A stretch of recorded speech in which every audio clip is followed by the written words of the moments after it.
Hello, Northeast PSC সকলোকে মই স্বাগতম জনাইছো আজিৰ দা আসাম ট্ৰিবিউন নিউজপেপাৰ এনালাইসিছত সকলোকে স্বাগতম জনাইছো আজিৰ কনভাৰসেশন টু স্টাৰ্ট কৰিম বাট again I would just like to reiterate that আমি যিমানবোৰ এক্সামৰ কাৰণে প্ৰিপাৰেচন কৰোঁ তাত সকলোবোৰ এক্সামত এটা বস্তু কমন হয়তো হ'ল কাৰেণ্ট এফেয়াৰ্স আৰু কাৰেণ্ট এফেয়াৰ্সটো সবচে best তৰিকাত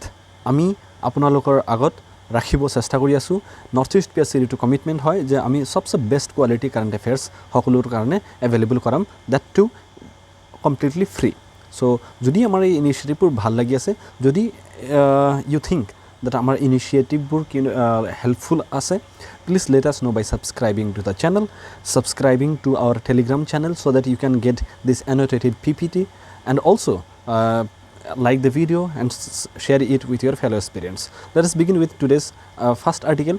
Aji ami ki dekha pau je Saturday aru Sunday jodi ahe tetia number of articles important articles atman kom hoy jay, thik ase তো কম হলেও আমি যেটো ইম্পর্টেন্ট আর্টিকেল আছে হেতু আমি ইয়াত ডিসকাস কৰিব চেষ্টা কৰিম তো ডিপাৰ্টমেন্ট অফ সায়েন্স এন্ড টেকনলজিৰ যেটো স্কিম আছে উইমেন সায়েন্টিষ্টক এনকাৰেজ কৰিব কাৰণে হেতু কাফি মানে ইয়াৰ বিষয়ে বহুত চৰ্চা হৈ আছে আচ্ছা কালি কি আছিল 8th মাৰ্চ আছিল কালিৰ যদি newspaper analysis if you guys have seen then you must have observed that I have discussed about women empowerment or women's day elaborately on one particular like article ঠিক আছে তো আজি 9th মার্চ হয় তো আজিও বহুত কেটা আর্টিকেল উইমেন এম্পাওয়াৰমেন্টৰ লগত জড়িত হৈ আছে তো department of science and technology বহুত এনকাৰেজমেন্ট কৰিছে উইমেন সায়েন্টিষ্টক মানে আগবাঢ়িবলৈ আৰু উইমেন সায়েন্টিষ্টৰ যেটো পাৰ্টিসিপেশন ওভাৰঅল যেটো ন্যাশনাল বিল্ডিংত হেতু ইয়াত দেখা যায় ঠিক আছে আৰু যেটো উইমেন ৰিসাৰ্চাৰ্ছ আছে বহুত বেছি সংখ্যক উইমেন ৰিসাৰ্চ আছে সায়েন্টিফিক কমিউনিটিত ইনভলভ হৈ আছে department of science and technology কাৰ ভিতৰত আহে ministry of science and technology ভিতৰত আহে আৰু এওঁলোকে উইমেনছ ডে সেলিব্ৰেশন কৰি আছিল ইনভেষ্ট ইন উইমেনৰ ওপৰত মানে আমি কি কৰিব লাগে ইনভেষ্টমেন্ট কৰিব লাগিব with respect to education health and other sectors এইবোৰ কথা ইয়াত পাতা হৈছে ঠিক আছে আৰু উইমেনৰ আমি ওভাৰঅল যেটো আমি ওয়েলবিং আছে হেতুৰ ওপৰত বহুত কেইটামান চ্যালেঞ্জেস আছে আৰু সেই চ্যালেঞ্জেসবোৰ আমি কি কৰিব লাগিব we have to taken care of সেই চ্যালেঞ্জেসবোৰ আমি কি কৰিব লাগিব সলভ কৰাৰ চেষ্টা কৰিব লাগিব moving to the next article PM to launch Barauni Guwahati gas pipeline. Barauni is in Bihar, Guwahati is in Assam of course আৰু এই দুটা ষ্টেটক মানে কানেক্ট কৰাই হেনা যেটো ইয়েছে গ্যাস পাইপলাইন আছে হেতু প্ৰধানমন্ত্ৰীয়ে লঞ্চ কৰিব এটো কিহৰ আন্ডাৰত লঞ্চ কৰিব there is a project call Urja Ganga project তো আমি উৰ্জা গংগা প্ৰজেক্ট কি হয় হেতু আমি জানিম কিন্তু ইয়াৰ আগতে কি আছে এই প্ৰজেক্টটো কোনে এক্সিকিউট কৰি আছে গেইল ঠিক আছে আৰু এটো চাৰিটা ৰিভাৰ ক্ৰছ কৰিব তিস্তা ৰাইডাক সংকোচ এণ্ড কানামাকাৰা এইবোৰ কোৱেশ্চন বহুত ইজি আৰু বহুত ধুনিয়াকৈ সুধিব পাৰে ঠিক আছে আৰু an integral part of the Jagdishpur Haldia and Bokaro Dharma natural gas pipeline তো আমি ইয়াত সাম যেটো উৰ্জা গংগা প্ৰজেক্ট আছে এটো কি বস্তু এটো প্ৰজেক্ট আমি কি বুলি কওঁ জগদীশপুৰ হালদিয়া এণ্ড বোকাৰো ধৰ্মা পাইপলাইন প্ৰজেক্ট বুলিও কোৱা হয় ঠিক আছে এটো 2016 ত এটো লঞ্চ কৰা হৈছিল ঠিক আছে আৰু পাঁচটা ষ্টেটৰ যেটো মানে এনাৰ্জি ৰিকুৱাৰমেন্ট আছে গ্যাসৰ যেটো জৰুৰত আছে হেতু ফুলফিল কৰিবৰ কাৰণে ইন্ট্ৰোডিউস কৰা হৈছিল ইউপি বিহাৰ ঝাৰখণ্ড ওড়িশা ওয়েস্ট বেংগল ঠিক আছে আৰু এটো 6 মানে বিহাৰৰ 6টা ডিস্ট্ৰিক্টত কানেক্ট কৰিছিল to the national gas grid ঠিক আছে আৰু এটো প্ৰজেক্টৰ কথা যদি আমি কওঁ এটো কি কৰে আমাক ক্লিন ন্যাচাৰাল গ্যাসৰ মানে অ্যাক্সেস দিয়ে আৰু এটো প্ৰজেক্ট যেটো আমি কৈ আছো গংগা উৰ্জা প্ৰজেক্ট যেটো আছে ঠিক আছে উৰ্জা গংগা প্ৰজেক্ট এটো কিমান লেংথ কভাৰ কৰিব 3384 কিলোমিটাৰ আৰু তাৰ মাজত যেটো 766 কিলোমিটাৰ আছে এটো ওড়িশাত হ'ব 2618 কিলোমিটাৰ উত্তৰ প্ৰদেশত হ'ব আৰু বাকি আমি কি দেখা পাও লাইক বিহাৰ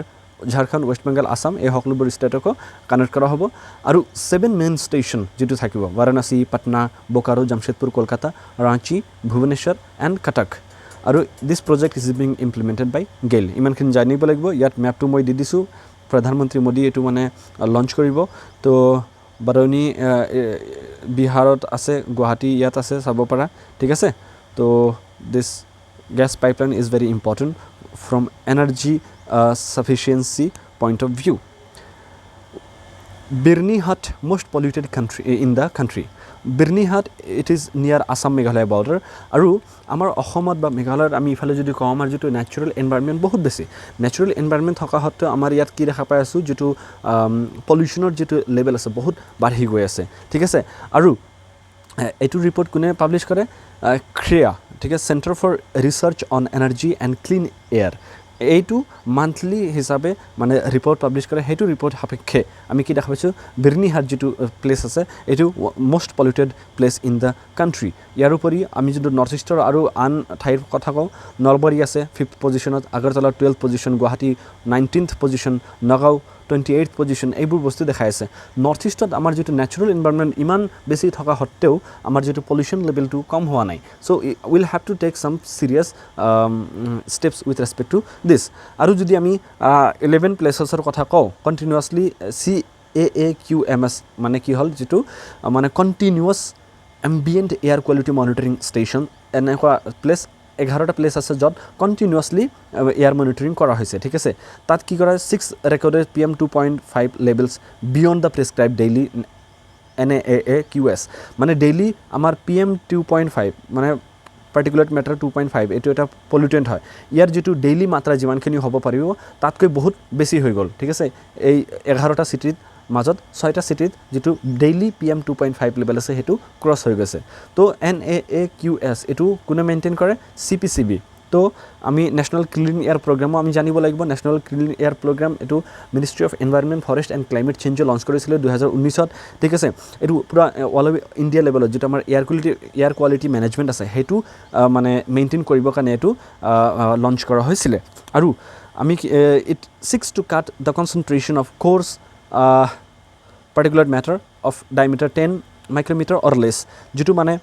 বেছি যিবোৰ হেভি যেটো পলিউটেন্ট আছে হেতু আমি ডিক্ৰিজ কৰিব লাগিব এটো ইট কভাৰ্স 132 নন অ্যাটেইনমেন্ট সিটিজ 132 এনেকুৱা সিটি আছে যত মানে এয়াৰ কোয়ালিটিটো এওঁলোকে ডিক্ৰিজ কৰিব পৰা নাই যিসকল সিটিয়ে এয়াৰ কোয়ালিটি ডিক্ৰিজ মানে এয়াৰ কোয়ালিটিৰ যেটো মানে পলিউশন লেভেল আছে হেতু ডিক্ৰিজ কৰিব পৰা নাই তেওঁলোকক আমি নন অ্যাটেইনমেন্ট সিটিজ বুলি কওঁ 132 তেনেকুৱা সিটি ইয়াত ইনভলভ কৰা হৈছে ঠিক আছে non-attainment cities are those that have fallen short of the NAAQS for over 5 years 5 বছৰ লৈকে যদি এওঁলোকে 5 বছৰৰ মাজত এবাৰো যদি এওঁলোকে মানে ৰিকুৱাৰ্ড যেটো মানে লিমিট আছে হেতু ফুলফিল কৰিব পৰা নাই তেনে এওঁলোকক আমি নন অ্যাটেইনমেন্ট সিটিজ বুলি কম ঠিক আছে আৰু NAAQS ৰ কথা যদি কওঁ তেওঁলোকে like through this various air quality with reference to various identified pollutant notified by the CPCB under Air Prevention Act তো ইয়াতো কি pollutant আছে PM 10 PM 2.5 sulphur dioxide nitrogen dioxide carbon monoxide ammonia ozone lead benzene benzopyrene arsenic nickel এই সকলোবোৰ মনত ৰাখিব লাগিব ঠিক আছে moving to the next article farmers and future agriculture আমি কি দেখা পাইছোঁ আমাৰ যেটো যদি আমি কথা পাতো artificial intelligence internet of things information and technology information communication technology ICT এই সকলোবোৰ বস্তু ইমান ৰেপিডলি মানে কি হৈ আছে ৰেপিডলি এডভান্স হৈ আছে আমাৰ যেটো টেকনলজি আছে হেবোৰ বহুত এডভান্স হৈ আছে আৰু এইটোৰ বেনিফিট আমি সকলোবোৰ ক্ষেত্ৰত দেখা পাইছোঁ এক্সেপ্ট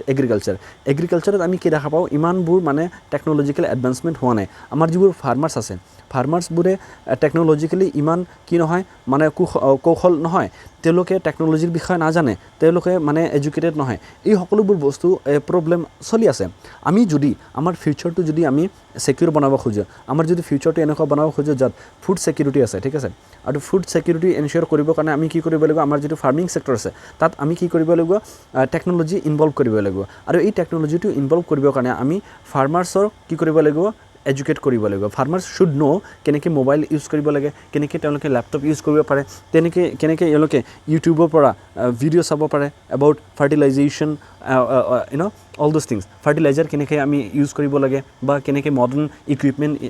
ইনকালকেট কৰিব লাগে ঠিক আছে যেটো মেকানাইজেশ্যনৰ কথা যদি কওঁ মেচিন যেটো আমি কওঁ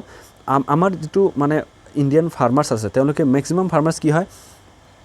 স্মল এণ্ড মাৰ্জিনাল ফাৰ্মাৰ হয় সৰু সুৰা ফাৰ্মাৰ্স হয় ঠিক আছে যদি মোৰ লগত যদি 10 বিঘা জমিন আছে মোৰ 10 বছৰ পিছত যাহেনা মোৰ দুটা ই হ'ব এজনী ছোৱালী এজন ল'ৰা তো 5 বিঘা মই 5 বিঘা কৰি ভাগ কৰি দিলোঁ কি হ'ল সেই লেণ্ডৰ যিটো মানে এৰিয়া হ'ল সেইটো সৰু হৈ গ'ল আৰু মোৰ ল'ৰাটোৰ দুটা বাচ্চা হ'ব বা ছোৱালীজনীৰ দুটা বাচ্চা হ'ব তেওঁলোকে আৰু কি কৰিব এই 5 বিঘা জমিন আকৌ ডিভাইড কৰি দিব এইটো কি বুলি কওঁ আমি এইটোক আমি বুলি কওঁ ল্যান্ড ফ্ৰেগমেণ্টেশ্যন ঠিক আছে এই ল্যান্ড ফ্ৰেগমেণ্টেশ্যন হোৱাৰ কাৰণে কি হৈছে আমাৰ ইণ্ডিয়াত ডাঙৰ যিটো মানে ফাৰ্মাৰ্ছ আছে সেই তেওঁলোকে নাই সকলোবোৰ ফাৰ্মাৰ সৰু সুৰা ফাৰ্মাৰ্ছ হয় তো এনেকুৱা সময়ত আমাৰ যিটো মানে টেকন'লজিকেল এডভান্সমেণ্ট হৈ আছে সেইটো আমি বেনিফিটটো কি কৰিব পৰা নাই ইউটিলাইজ কৰিব পৰা নাই আমি কি কৰিবলৈ এই সকলোবোৰ ফাৰ্মাৰ্ছক আমি এডুকেট কৰিব লাগিব তেওঁলোকক প্ৰমোট কৰিব লাগিব যাতে তেওঁলোকে টেকন'লজিক ইনকালকেট কৰিব পাৰে ঠিক আছে এই সকলোবোৰ বস্তু ইয়াত ডিছকাছ কৰা হৈছে পজ কৰি হেনা নাইবা আমাৰ যিটো টেলিগ্ৰাম চেনেল আছে তাৰ পৰা তুমি এইটো পঢ়িব পাৰা ঠিক আছে moving to the final article of the day gender disparities in legal profession ইয়াত ক'ব খুজিছে যিটো আমাৰ ল প্ৰফেশ্যন আছে ল প্ৰফেশ্যনত যিটো জেণ্ডাৰ ডিছপেৰিটি আছে বহুত বেছি ঠিক আছে আমি কি দেখা পাইছোঁ মাত্ৰ 15% এনেকুৱা লয়াৰ আছে যিসকল লয়াৰে মানে ফিমেল লয়াৰ হয় ঠিক আছে অনলি 15% আৰু যদি আমি সুপ্ৰিম কোৰ্টৰ কথা কওঁ সুপ্ৰিম কোৰ্টত মাত্ৰ 6% জাজেছ আছে তেওঁলোকে কি হয় উইমেন জাজেছ হয় আৰু যদি ওভাৰঅল যদি আমি হাইকোৰ্টৰ কথা কওঁ অনলি 11.5% জাজেছ আছে যিসকলে উইমেন জাজেছ হয় so' it is a very saddening part আমাৰ ইণ্ডিয়াত যদি আমি কওঁ 140 ক্ৰ'ৰ যদি পপুলেশ্যন আছে ঠিক আছে 140 ক্ৰ'ৰ পপুলেশ্যন আছে তাৰ মাজত 70 ক্ৰ'ৰ পপুলেশ্যন কি হয় উইমেন হয় যদি আমাৰ around 50% of population is women তেন্তে সকলো ক্ষেত্ৰতে 50% উইমেন ৰিপ্ৰেজেণ্টেশ্যন থাকিব লাগিছিলে কিন্তু এই বস্তুটো নাই এইটো কথা ইয়াত হাইলাইট কৰা হৈছে আৰু সেইকাৰণে ইয়াত আমি কি কৰিব লাগিব সজাগ হ'ব লাগিব আমি কি কৰিব লাগিব উইমেন এম্পাৱাৰমেণ্টৰ কাৰণে কাম কৰিব লাগিব উইমেনৰ হাইজেনিকৰ কাৰণে কাম কৰিবলৈ সেফটি থাকিব লাগিব যদি আমাৰ কিবা এটা মানে অফিচ আছে বা হাইকোৰ্টে হওক সুপ্ৰিম কোৰ্ট হওক বা অন্য কিবা ধৰণৰ আমাৰ হওক কোম্পানী হওক এই সকলোবোৰ ঠাইত আমি কি কৰিব লাগিব উইমেন অৰিয়েণ্টেড স্পেচ ক্ৰিয়েট কৰিব লাগিব তাত উইমেনৰ কাৰণে কি হ'ব লাগিব ৰেষ্টিং প্লেচ থাকিব লাগিব ক্ৰেছ ফেচিলিটি থাকিব লাগিব য'ত মানে উইমেনৰ যদি মানে সৰু ল'ৰা ছোৱালী থাকে তেওঁলোকক আনিব পাৰে এই সকলোবোৰ বস্তু আমি খেয়াল ৰাখিব লাগিব with respect to women empowerment the fight for women empowerment has never been about individual women খালি এজন মহিলাক মানে সশক্তি কৰাটো আমাৰ মেইন উদ্দেশ্য নহয় সকলোবোৰ মহিলা মানুহক একেলগে আমি কি কৰিব লাগিব সশক্তিকৰণ কৰিব লাগিব সেইটো আমাৰ মেইন উদ্দেশ্য চ' ইমানখিনি বস্তু আজি আছিলে before we and there is a question for the day ঠিক আছে কুৱেশ্যন অফ দ্য ডে এইটো APSC প্ৰিলিমছ 2016 সোধা হৈছিলে in the cities of our country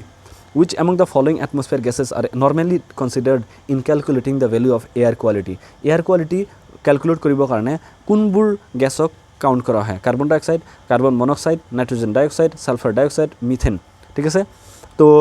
এইটো কুৱেশ্যনৰ আনসাৰ কি হ'ব A B C D please let me know in the comment box that shall be all for today thank you so much see you tomorrow at the same time with the analysis of tomorrow's newspaper bye bye take care